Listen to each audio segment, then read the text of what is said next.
There's only one method that can treat leg spider veins, leg blue veins, varicose veins, and superficial venous reflux. It's not glue, it's not laser, and it's not radiofrequency. It's not echotherapy, and it's not phlebectomy. It's sclerotherapy, especially foam sclerotherapy. In 1992, nearly 33 years ago, Juan Cabrera demonstrated the remarkable results of ultrasound-guided foam sclerotherapy, and then in 2010, Tessari showed us how to produce foam with a simple three-way tap and 2 syringes. Foam sclerotherapy alone can treat nearly any unhealthy or unsightly vein on the body, from chest to pubis, legs, hands and arms. Foam sclerotherapy can treat primary varicose veins, secondary veins, and complex recurrent veins that have come back after surgery. In terms of universal applicability, nothing else comes close. And what's more, only foam sclerotherapy can be scaled sufficiently to tackle the horrendous problem of venous leg ulcers. Now, we've known this for over a quarter of a century, but widespread adoption of foam sclerotherapy as the treatment of first choice has been low. In my opinion, all of that is about to change. Let's find out about a new development in foam sclerotherapy, an automated device for producing a high-quality foam sclerosant of nearly any concentration, and with the added safety of using physiological gases in a very convenient way. In this video, my colleague Kathy McGuinness and I speak to Enrique Roche and Alexandra Kurtz of VB Devices. Be prepared to be educated and amazed.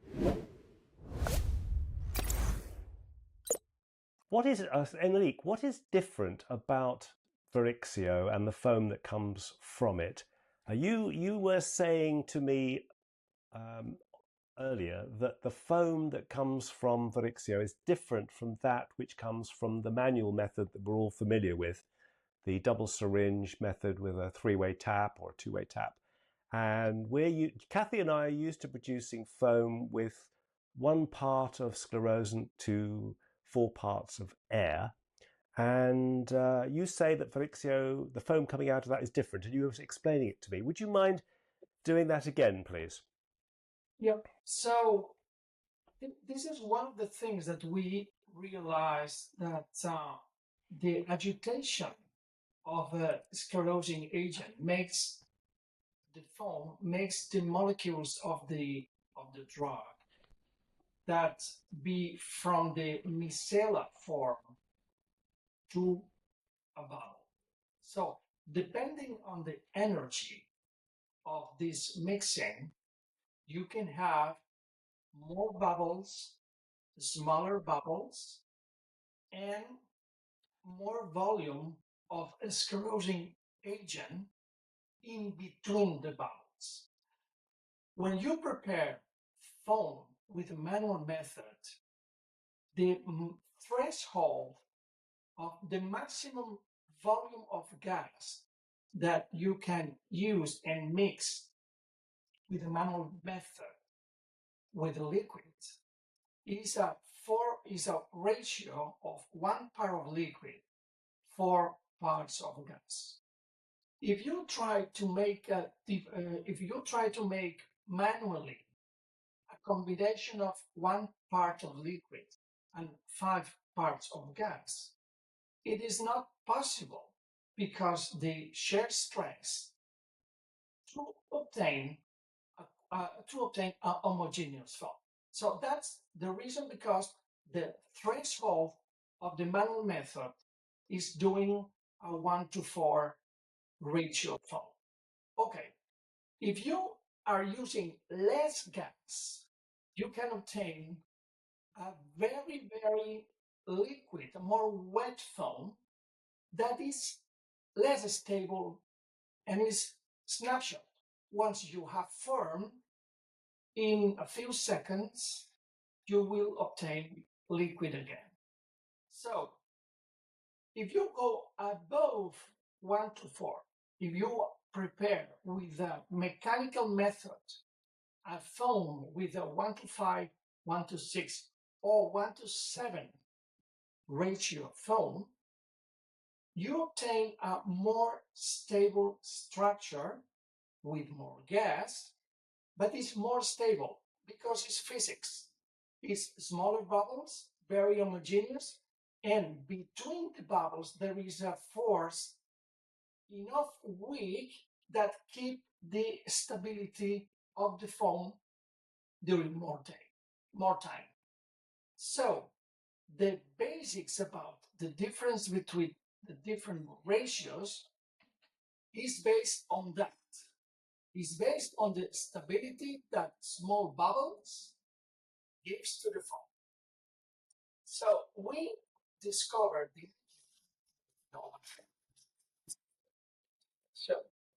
so we discovered that the mechanical agitation could provide a more stable foam because it was possible to do and to prepare also foams with ratio 1:10, 10 parts of gas, 1 part of liquid. But of course, it is not interesting for us. A very, very, very dry foam is too much gas and less sclerotic agent.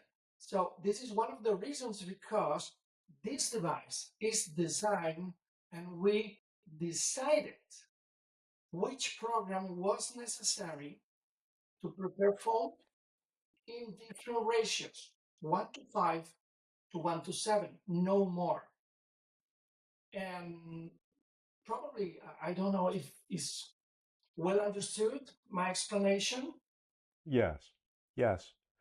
From a practical point of view, the criticism about treating very small veins has been that foam sclerosant is too strong. So, for example, traditionally, Kathy and I have been used to treating reticular veins and telangiectasia with liquid sclerosant at a concentration of 0.1% STS or 0.25% ethoxysclerol. That's what we have been used to doing, treating reticular veins and spider veins. Now, what's interesting for us on a practical level is foam sclerotherapy made with the Varicose equipment?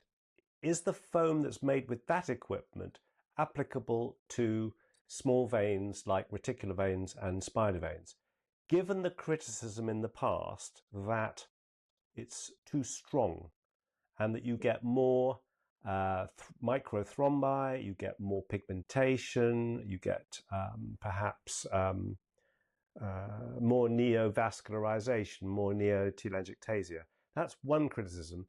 The other criticism perhaps is that the foam, as it comes out of the needle with the traditional method of the double syringe through a 30 gauge needle, it doesn't pass easily and it degrades.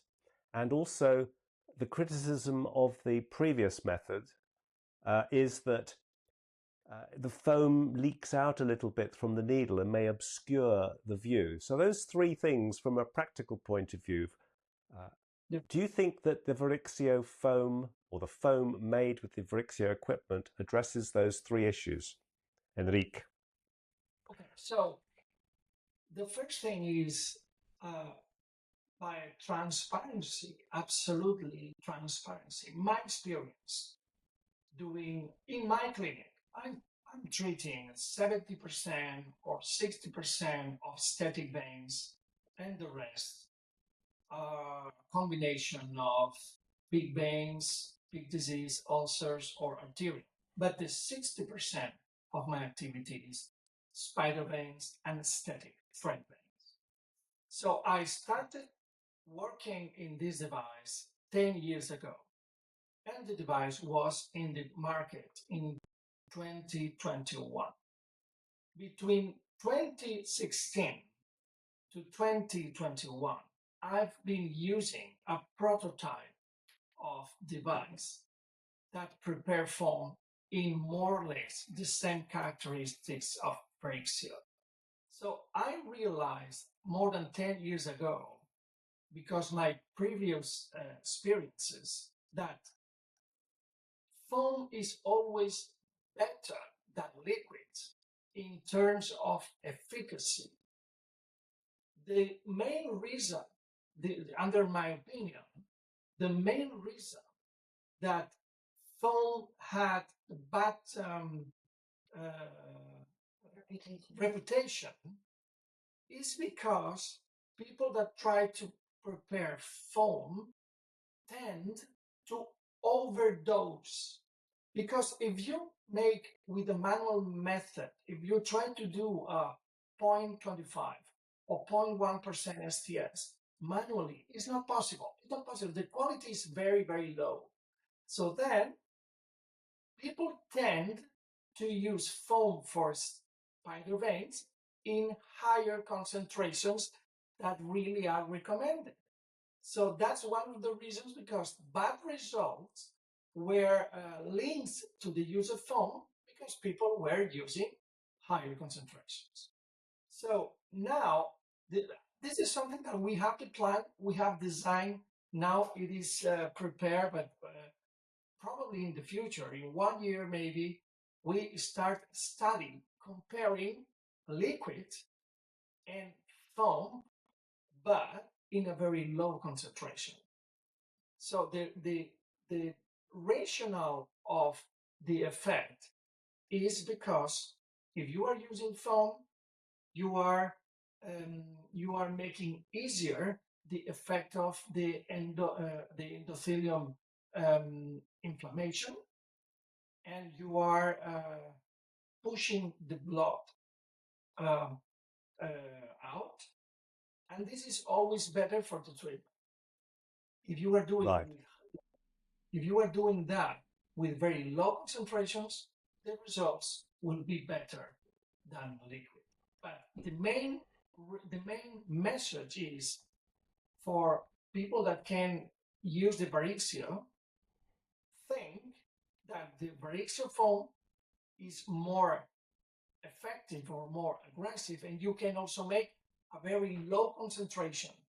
Do not use the Varicose foam thinking that is Tessari. This is the main message, especially for static veins. Okay. So, Kathy, do you want to ask a question there, or do you want me to? May I ask a supplementary? Carry on, because there are lots of things, but I should imagine that you'll probably address them as we go along. Imagine a situation. Well, this is the situation we have. Two specialists, myself and Kathy, we use 0.1% STS liquid, and we use 0.25% ethoxysclerol liquid for reticular veins and telangiectasia, spider veins. If we were to use the Varicose equipment to make foam, what is your recommendation then, based on your experience? Yeah. For instance, my recommendation, if you are using polydocanol, is prepare foam less than 0.25, maybe 0.2 or maybe 0.18 or 15. We can also, now we can prepare foam and then I can show you that it is real, that the final result is a very good and homogeneous foam.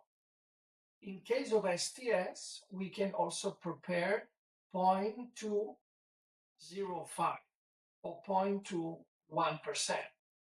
So the thing is that, as I explained before, if you try to do foam in those concentrations, you cannot. You can't. No. Okay.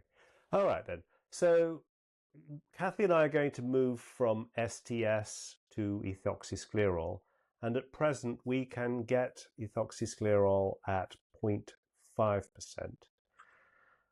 So tell me about how would we make it up? Would we use your pods and get the prescription medicine, or do the pods come? Forgive me, I've known nothing about the pods, so we'll start from scratch. Do they come empty? Do you add the sclerosant in? How does it work? Yes. So the idea was to provide to the physician two types of pots.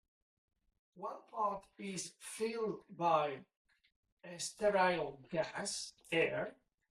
This is the type of pot. And the other is, the other is a type of, yes, to the left, there is a pot with a red cap Okay. filled with O2 CO2. So Yes. one question could be why? Because I have to say that safety, I think, in medicine is probably the main um, thing that we have to offer to our patients, but not only for our patients, but for ourselves. So safety is important. So I've been surprised sometimes talking with colleagues that they say, okay, I have no problems regarding foam sclerotherapy. Sometimes I'm injecting 30 mLs of foam or 40 mLs of foam with air. So, wow, I think if you are doing this every day for every patient, your rate of adverse events for sure will be higher than my experience, because I try to control the total volume injected. So this is one thing. In general, talking about the volumes. The second thing is about patients that we know that they explain about adverse events in the past, or patients that you ask in the clinic, you ask about if suffer she or he about migraines. We know that migraines are linked to foraminal valley or patent foraminal valley, and we know that in those cases is more frequent, the adverse events, neurological adverse events. So then, to me, this is the main justification to offer to physicians and to the patients the way to put O2 CO2. In my last years, I have also a big bubble in the clinic, maybe somewhere, to offer this. But to have a big bottle of O2 CO2 is not convenient. So then this is much more convenient to do it with this. Yes. But Yes. I'm going to show you how it works. We Okay. try with, this is the air pot. And the idea is, this machine is pre-programmed. There are 8 different programs that we previously, in a paper that we published 2 years ago, we explained how we decided the different programs to include in the machine.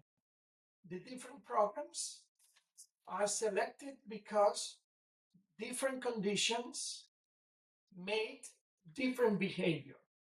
So it's not the same polydocanol than STS. The behavior is different, totally different. It's not the same using foam based on air than based on O2 CO2. And it's different, the behavior of high concentrations than low concentrations. So these 3 variables made necessary to differentiate the programs. One example that I can invite you to do it in your office with STS.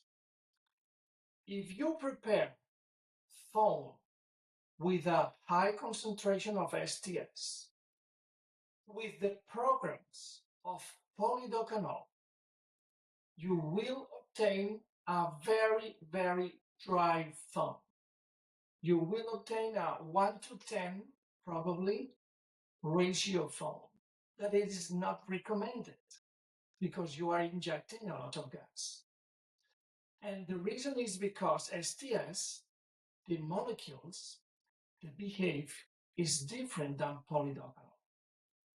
So that's the reason, because we have 8 different programs, because for each condition is necessary a specific combination of agitation, speed of agitation, and time. Okay?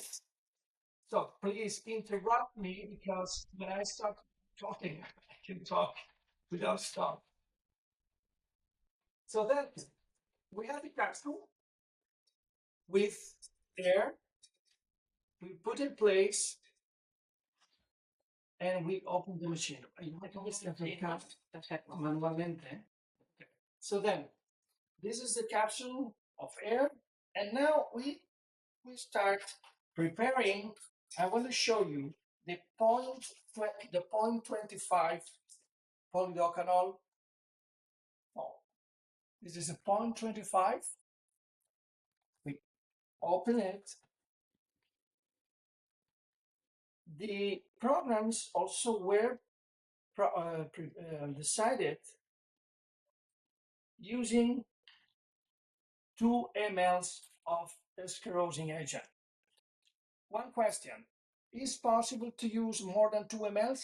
Yes, but the final result, it wasn't 100% standardized. So it depends on the volume of liquid that you are injecting, of the final volume of foam that you will obtain. So in order to standardize, all our studies were calculated using 2 ml of liquid to become 10 to 17 or 16 ml of foam. In this case, we are using 2 ml of 0.25. If you are using, for instance, 3 ml, of course, you will obtain the higher proportion of volume. Okay? So then, we inject inside the capsule. We open this, I don't know, seal. The seal, yeah. Yes. We open the seal because of compensating the overpressure. And here in the screen, you can see. Okay, yes. Here in the screen, you see the air or low nitrogen. This is the air, so we select air. Polydocanol or STS. If you have to change, you can change moving this button. This is polydocanol, and this is less than 1% or more than 1%. This is less than 1%. Okay, that's the selection done, and let's start to working. So this image is like a watch that show you the time remaining to the final, the moment that you can withdraw the foam. In the meantime, I'm going to take this because we will show you how high quality is the foam through this 25G, and afterwards with the 30G. Okay. In Athens, actually, I even used the 34G needle, and the foam goes through. So it's even, I think it's the smallest I could find. Yes. Okay. So Wow. Look at the screen. So then this is the image with the syringe. So then you can withdraw.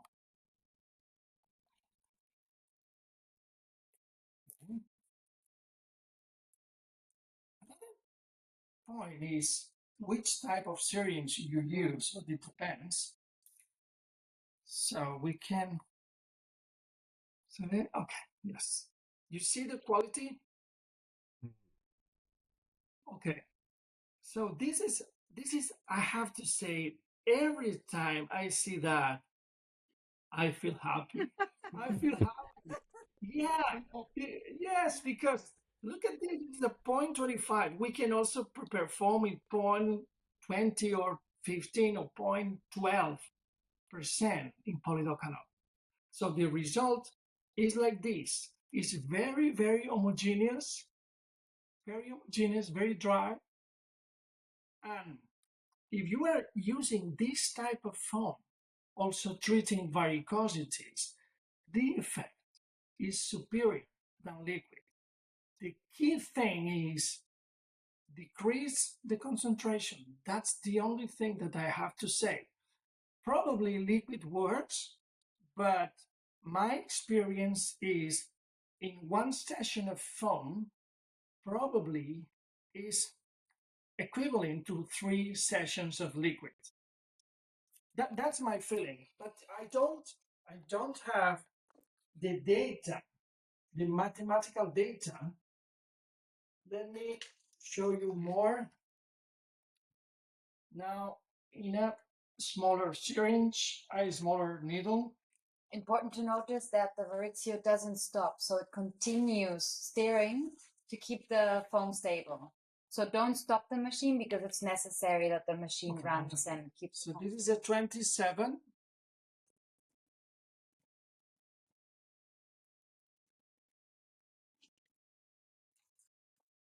And now I'm going to show you the 30G. 30G is here.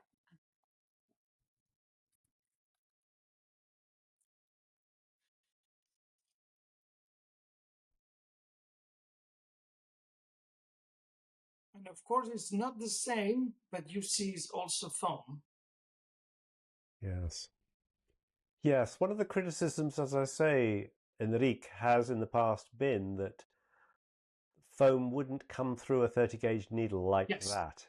It would be disintegrate. Yeah, it would be. Yes. And that's why people now who are not familiar with your equipment do not use foam for reticular veins and spider veins. So, on a practical note then, am I correct in thinking that if our current practice is to treat reticular veins and spider veins with 0.25% liquid ethoxysclerol, we would reduce that concentration to a lower concentration and make it up as foam, and that would be more effective?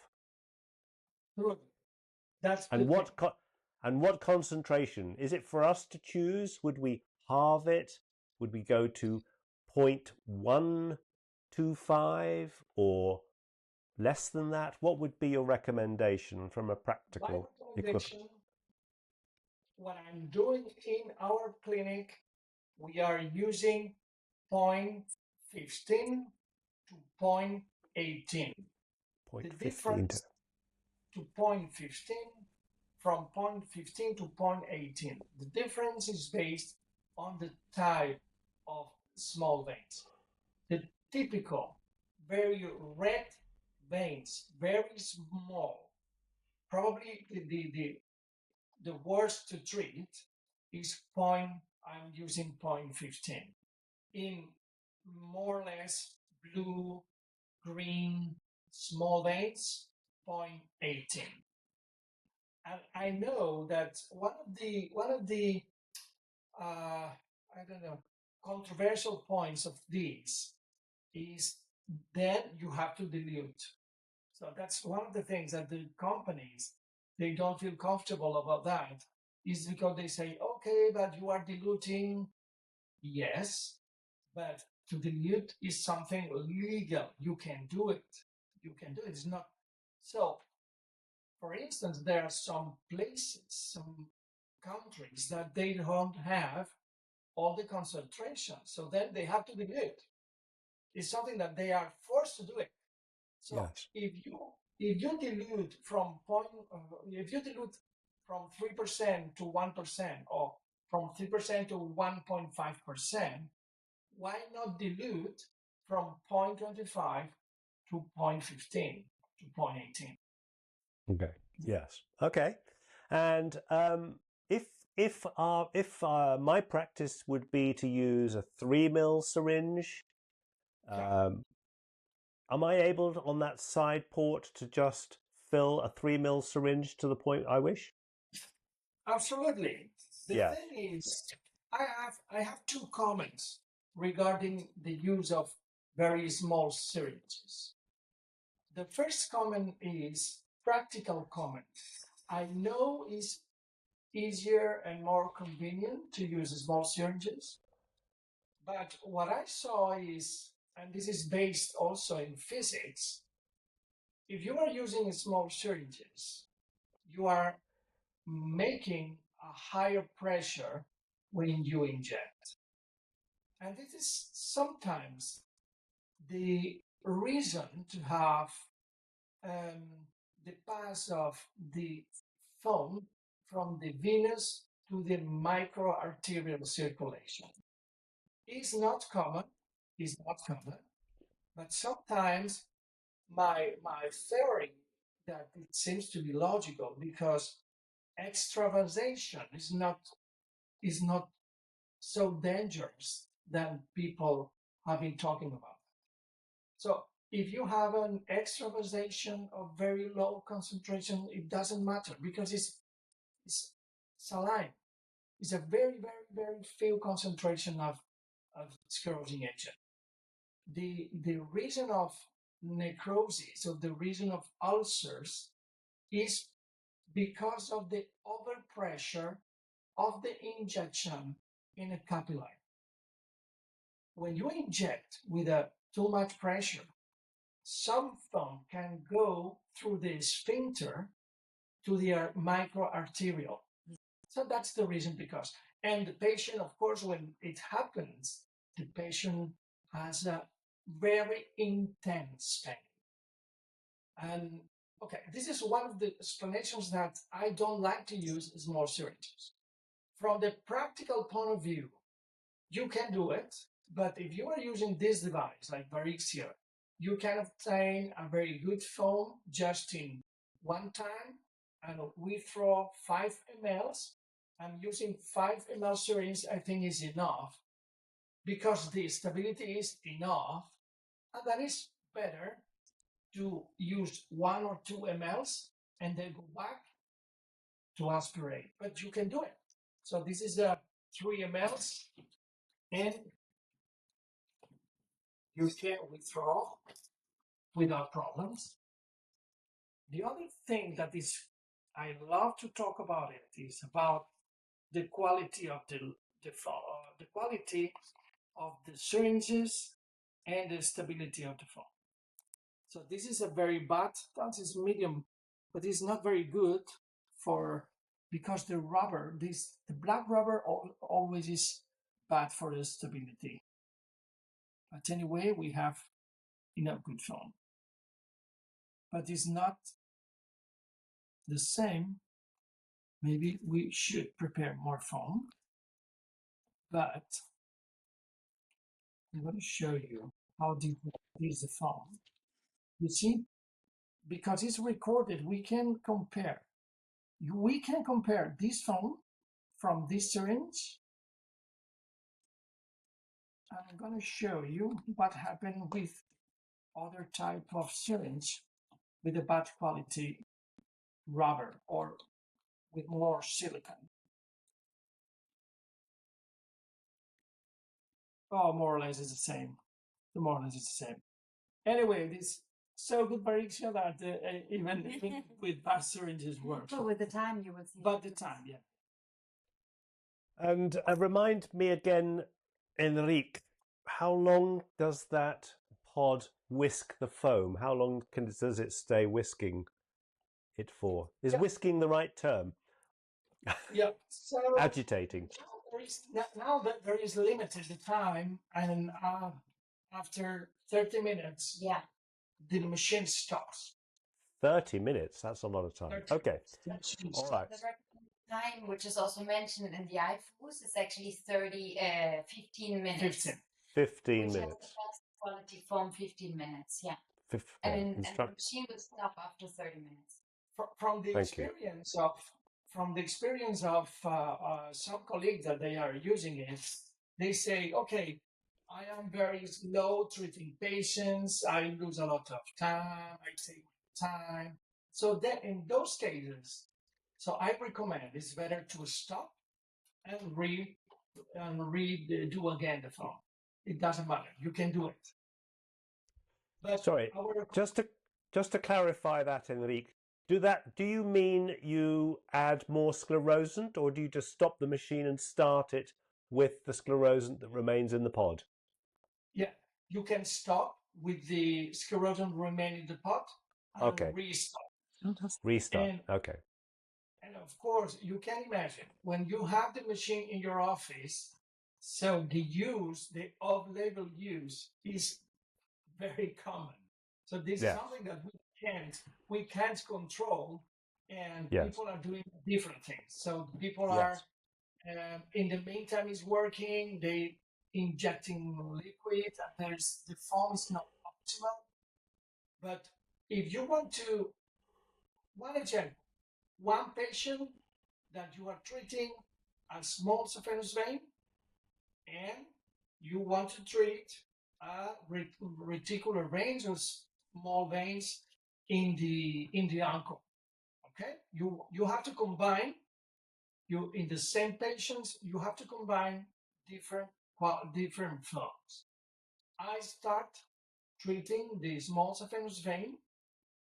I inject more or less 3-4 mL of 2% polydocanol.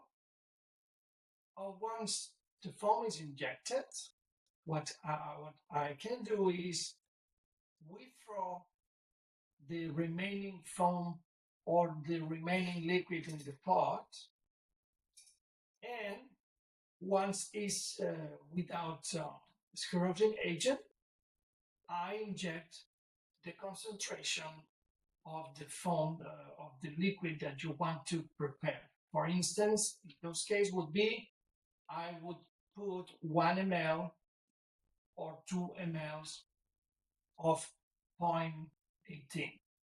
So then you restart using the system, the machine. So you will start from the beginning because you have to go back and select low concentrations. So then stop. So for instance, we can imagine now we have prepared, this is 0.25, but now we are going to prepare another concentration. So no, let me. Okay. So we throw the foam in agitation, but in agitation mode, you withdraw all the foam until you see In agitation mode. in agitation, always in agitation, until you see big bubbles in the syringe. Okay, so this is discarding. We discard this, and then we start again, and we put, I don't know, maybe we can decide to use another concentration, for instance, 3%. So the idea would be first with the 3% and afterwards with the 0.25. But in this case, I take mostly 2%, I use 2 mLs.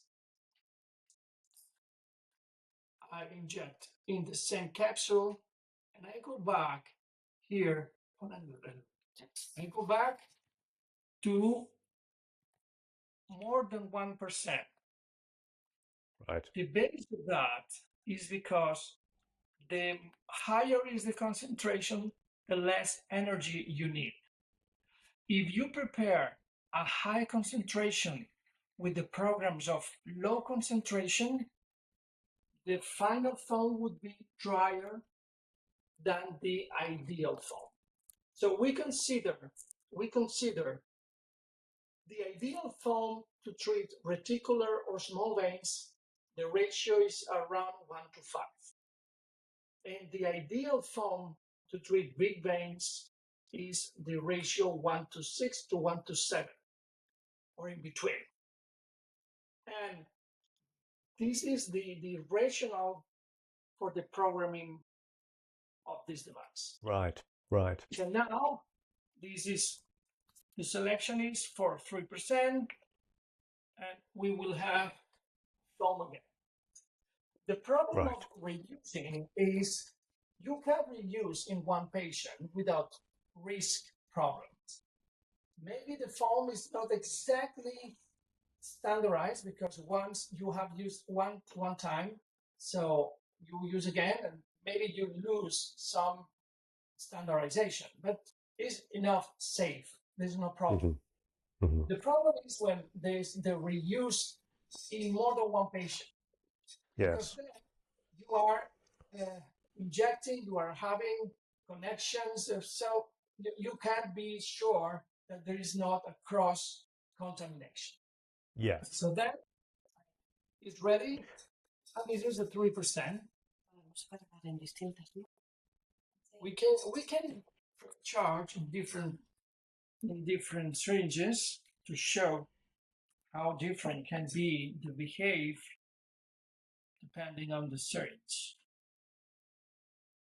So another thing that detail that I love is to use the glass syringes. Glass syringe Yes. is amazing. Is amazing. We And can't use those, can we, Kathy, because of sterilization issues? yeah, is inconvenient. Yeah, I know.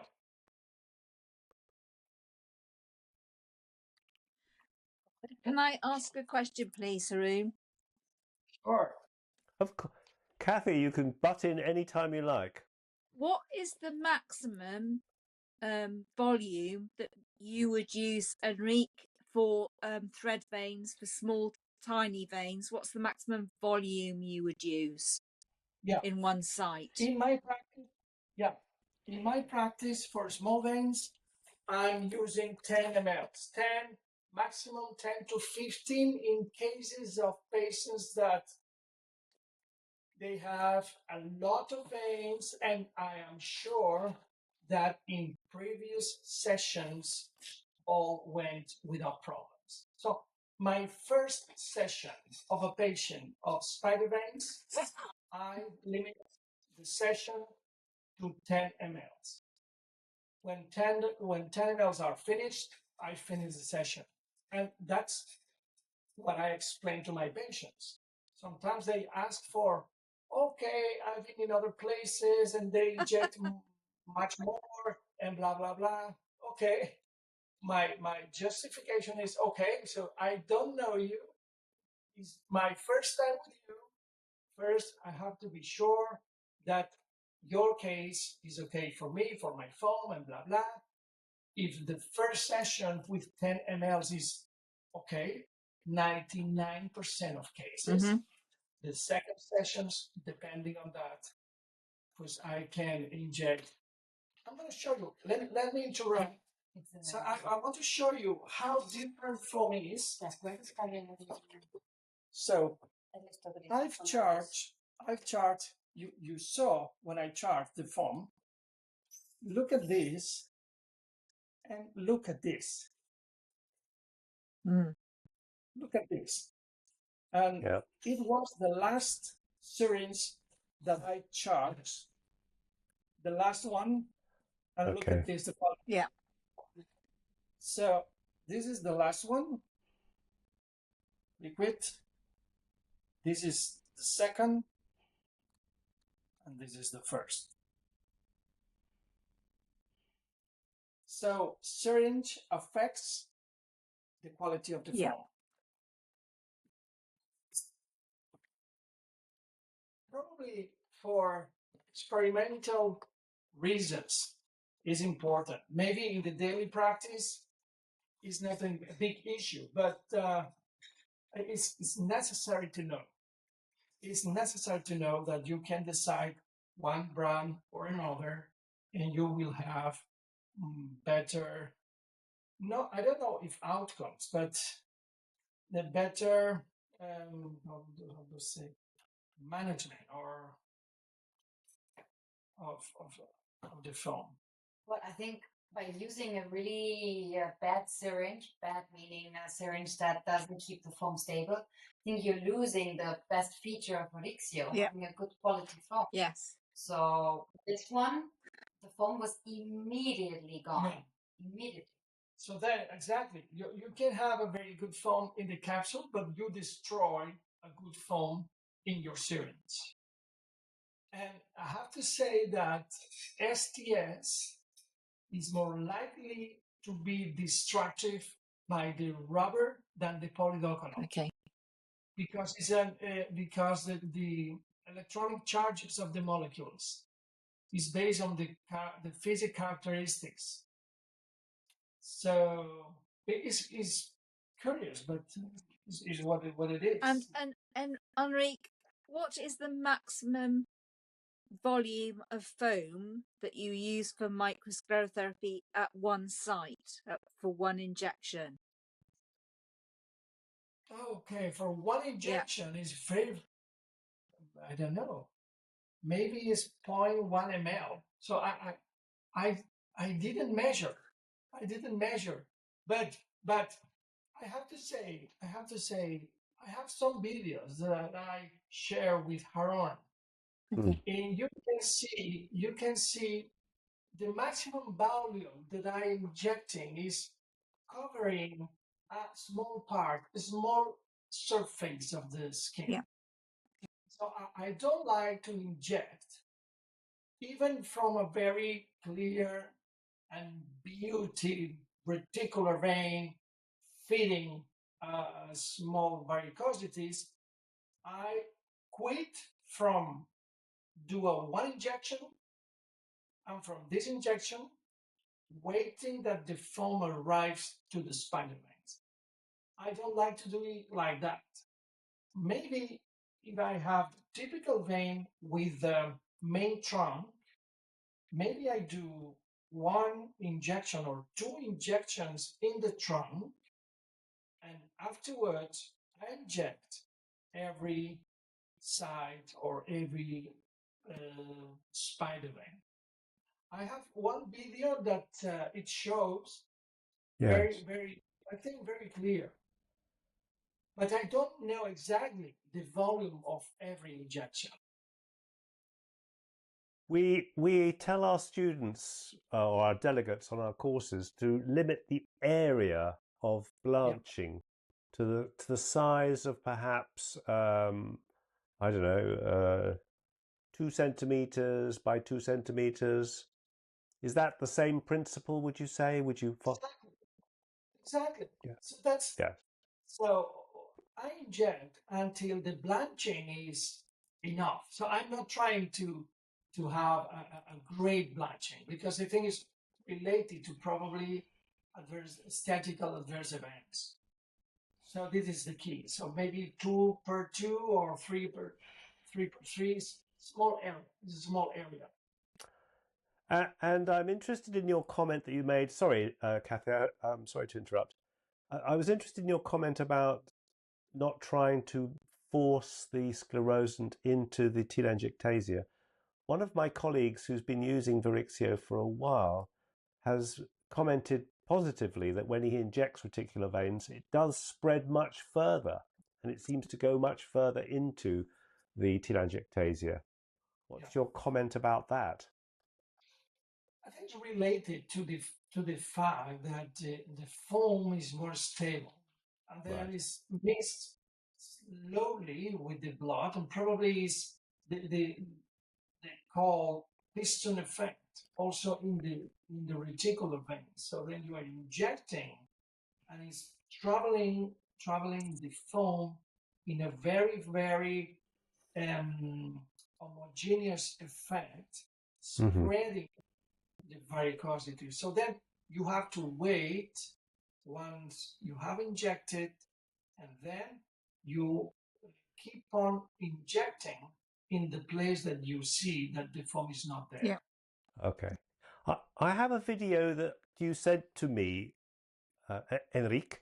Shall I share it and we'll see how it looks? Yeah. So do you want to tell us what you're doing here, Enrique? Yeah. So the first thing is to talk about the assisted sclerotherapy that I know is not very common.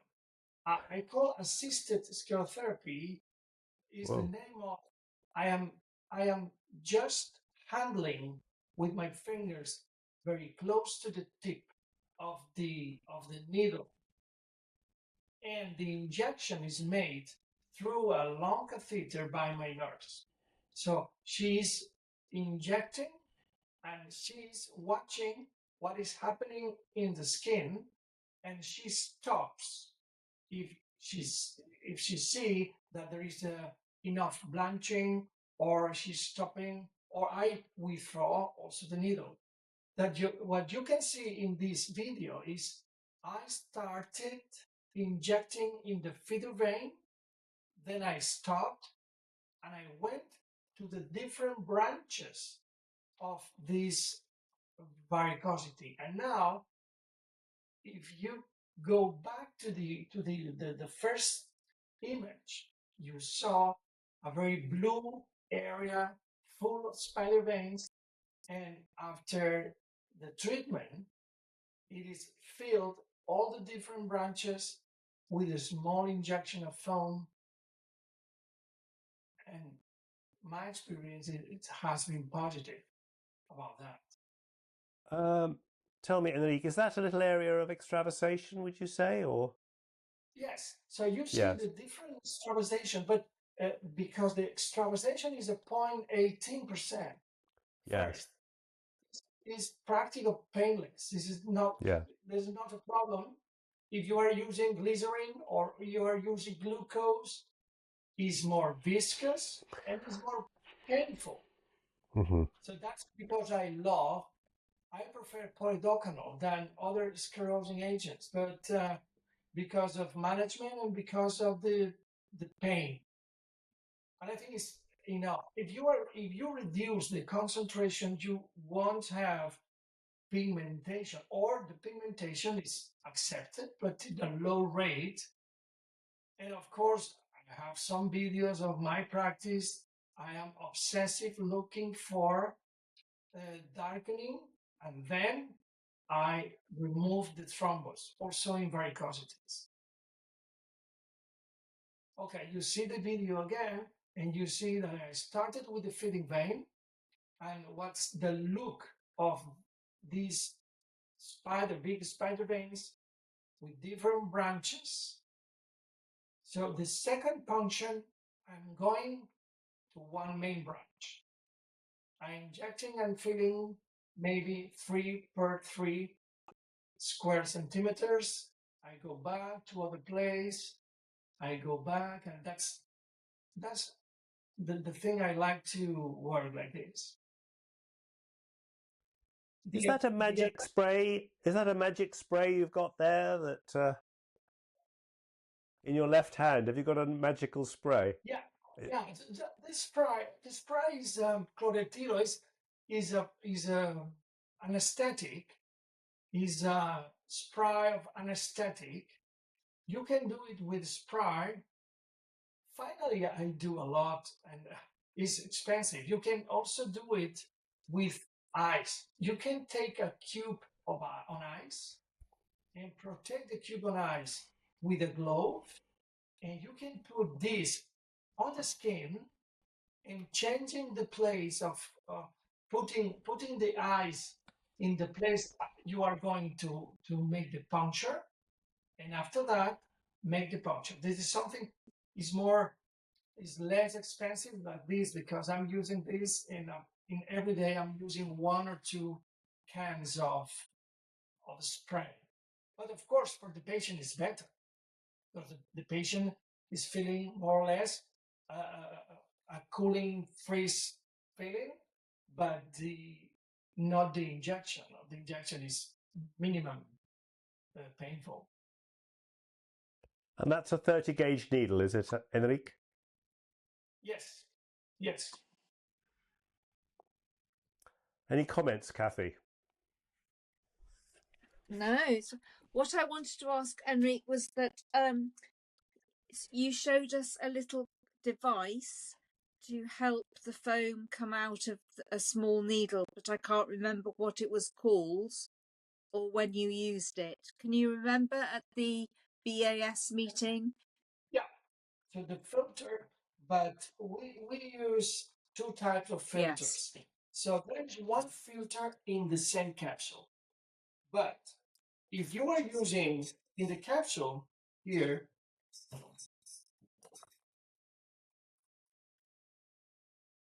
yes, this in this part, this white Yes. mesh is a filter Yes. of 0.5 microns. This is something that is help us to keep the foam stable, homogeneous. and to avoid some particles from inside the capsule go to the syringe. This is the first syringe for safety reasons. And the second filter is, if you are doing like we were with the assisted sclerotherapy, it can be useful to use this other type of filter. Steps. Yes. Because this filter helps you to have a more homogeneous or less destruction of the foam from this tube. Right. Okay, but we can do it. We can make some. We're going to prepare foam. Let me show you maybe 0.5%, and I'm going to show you how the filter can improve the quality of the foam. Okay. I take 2 mL of 5%.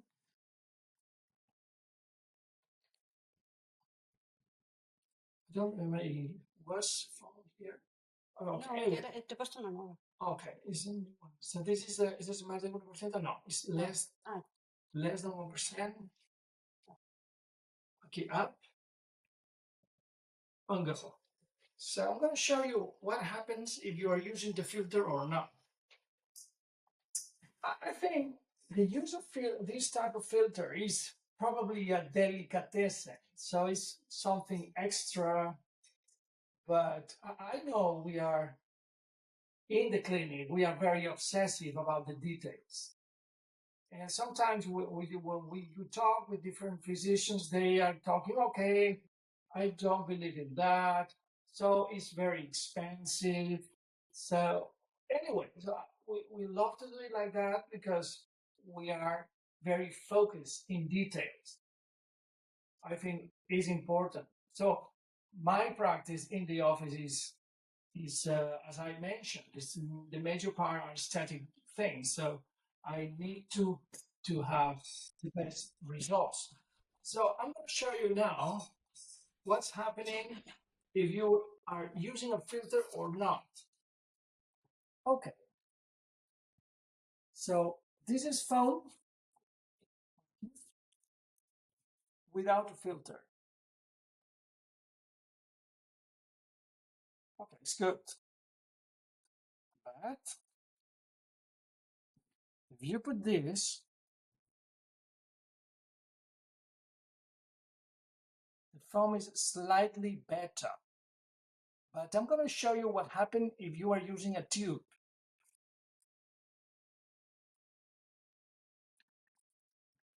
If you are using a tube, okay.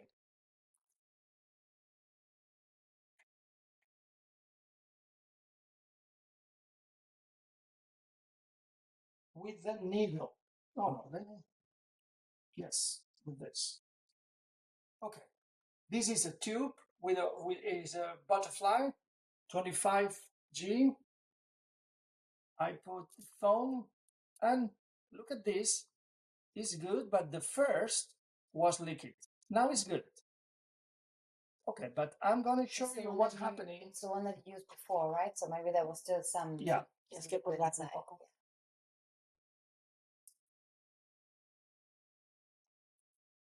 This is the foam with the filter.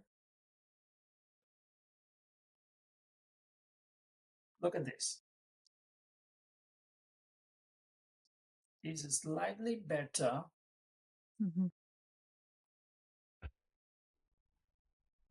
Look at this. Like mozzarella. Yeah. Mozzarella cheese. And if I take out, and now I'm taking out the filter,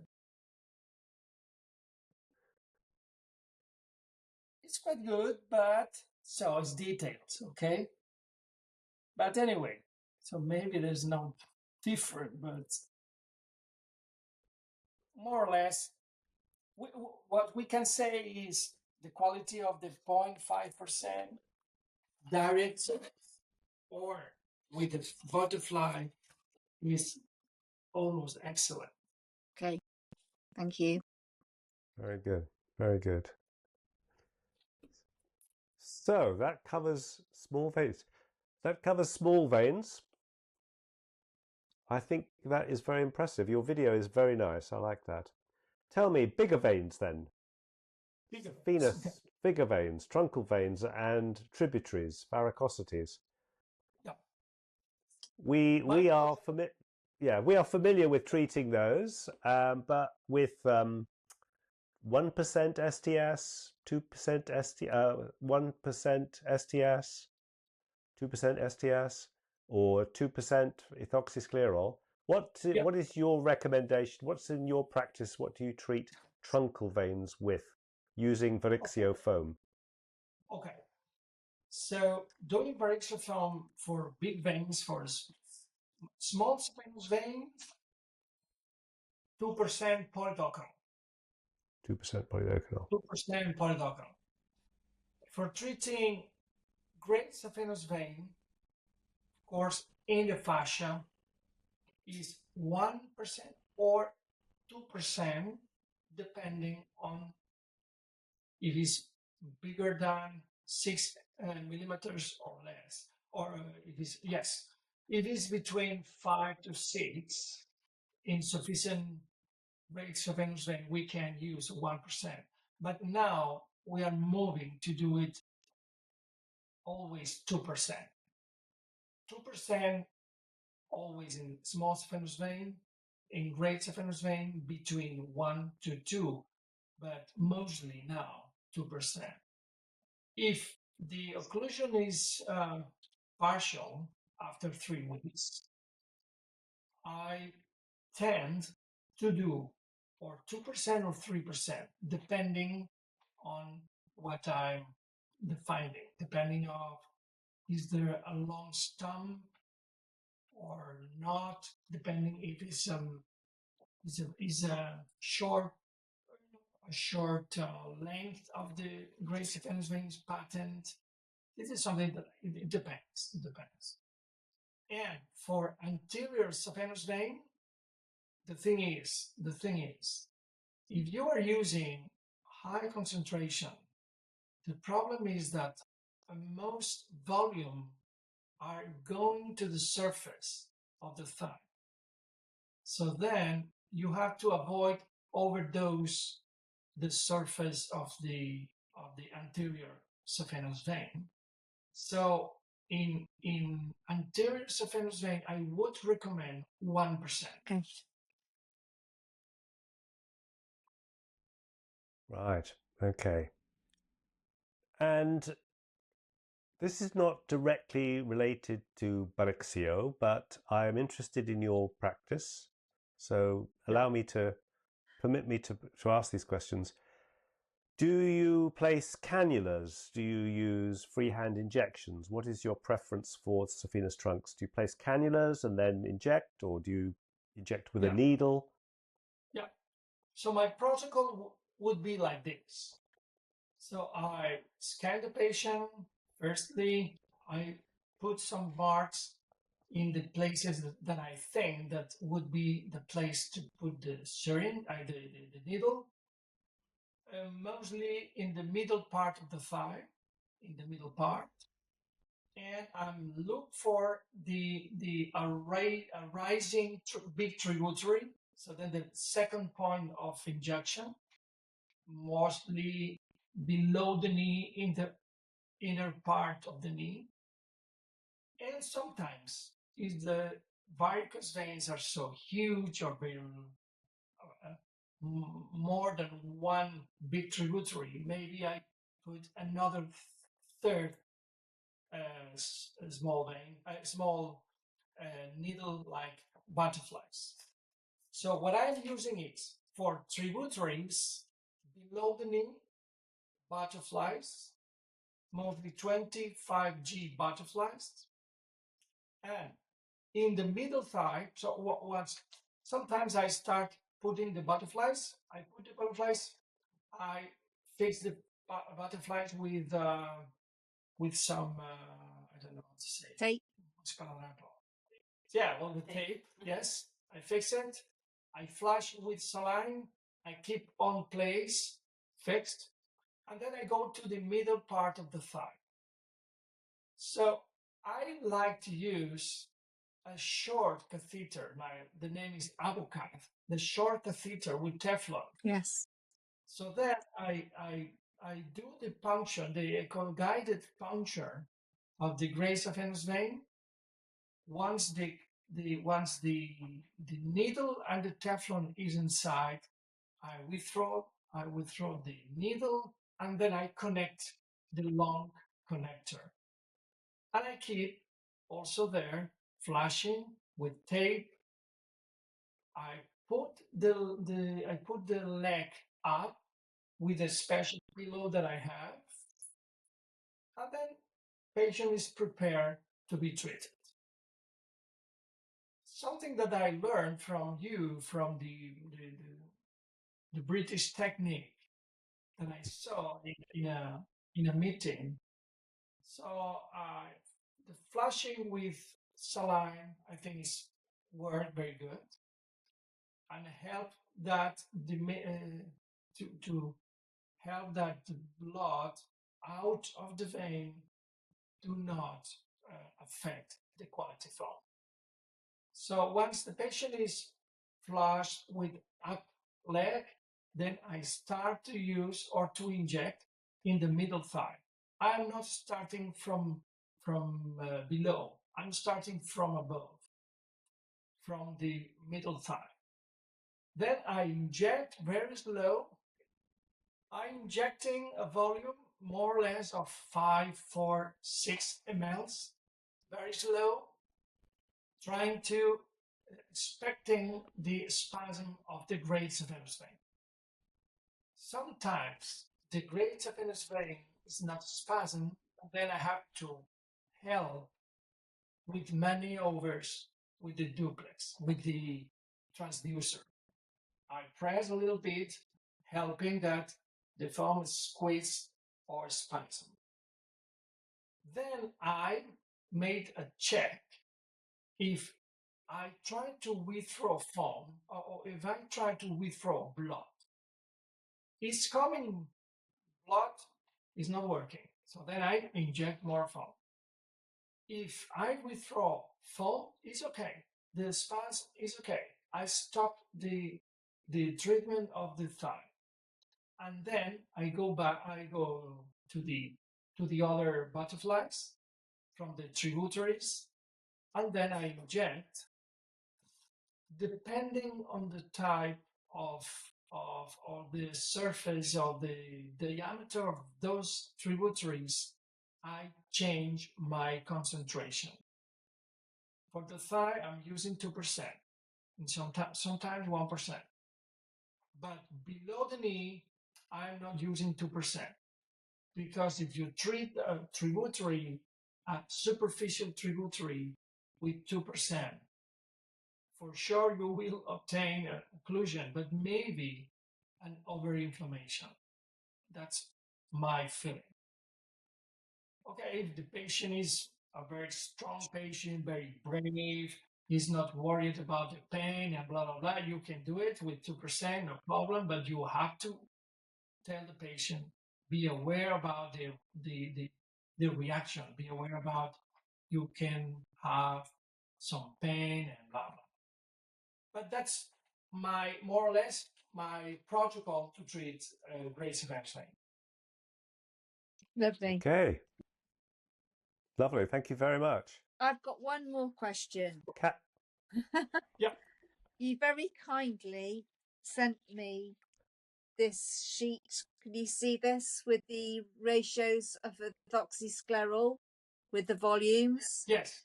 Have you got a similar sheet for fibre vein?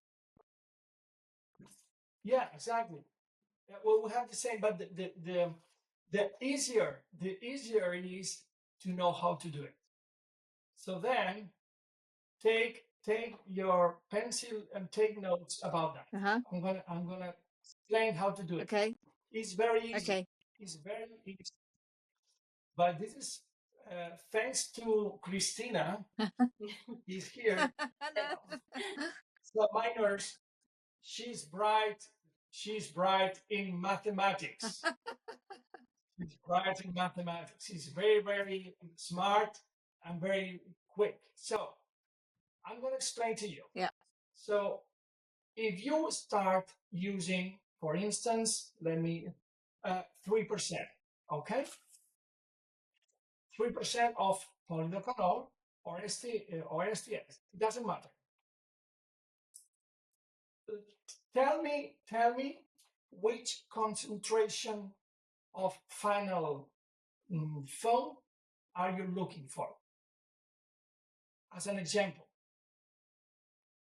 I don't know, 0.2%, for instance? Well, I suppose it would depend on what vein you're treating. So for thread, just to make an example, okay, and how to calculate. Okay, So if we were doing thread veins, tiny veins, we would want a final concentration of maybe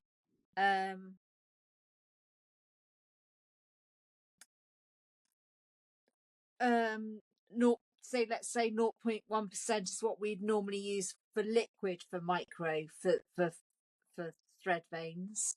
imagine, so something very easy to calculate. Yeah. So we have 3% polydocanol, and we want to prepare 0.15% of the mix to get a 0.15% of foam. Yes, okay? yes. Okay. Then you take, first you have to calculate. You take put 2 mLs of 3%, and then you put 2 multiplied per 3%. Yeah. The number is 6. Yes. Okay? Yeah. Yes. And then 6, yeah, you have to divide division 6 divided per 0.15. Yeah.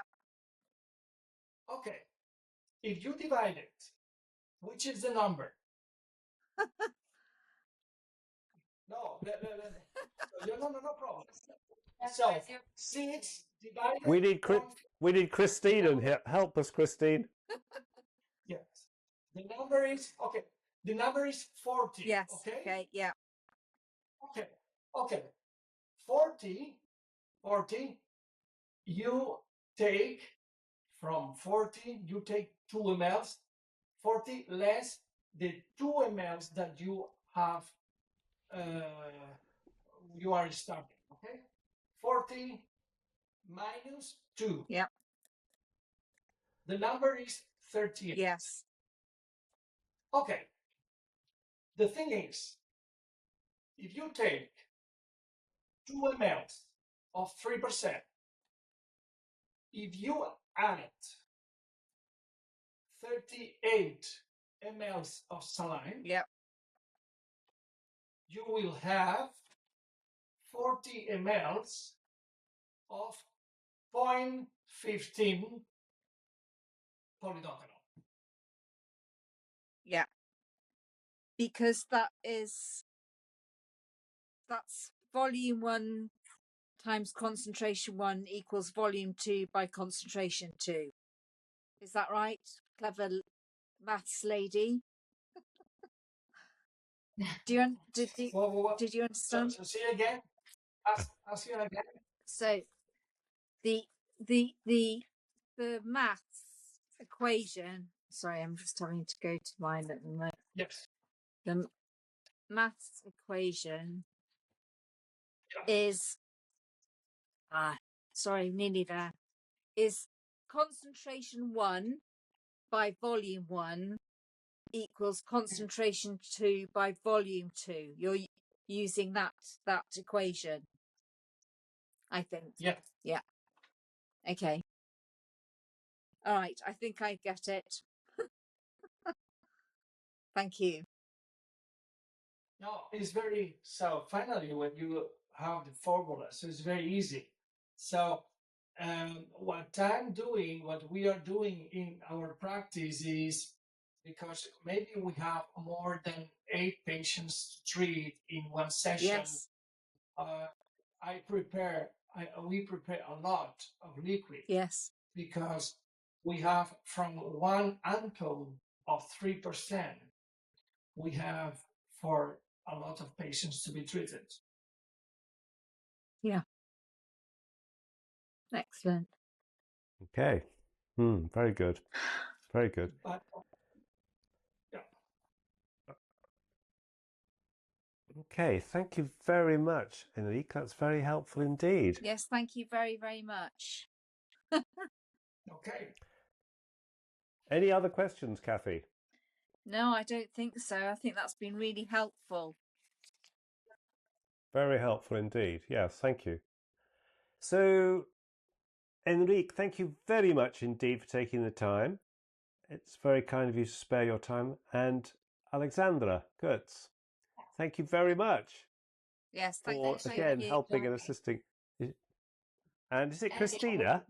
Questions that come up later or something, just write us a mail or WhatsApp or whatsoever. Thank you. Yes, thank you. Yeah. Right. Enrique, thank you very much. Thank you, Enrique, for your time today. Thank you very much, Alexandra. And thank you, Christina, for the mathematics and the assisting injections. And Kathy, have you had? I think we are now educated sufficiently to use Varicose in our practice. Yeah, we're going to get. Would you going agree, now. Kathy? Yeah. Yes. We're getting going. We're inspired. We're inspired by your video, your lovely video, and the time you've taken to show us all the settings and the demonstration of the foam. I hope it doesn't injure the back of your hand, all that foam. Yeah, it's perfect. No problem. Okay. All right. Right. Thank you very much. Thank you. Okay. Thank you. Bye-bye. Thank you. Bye. All right. Bye. Thank you all. Thank you. Bye-bye.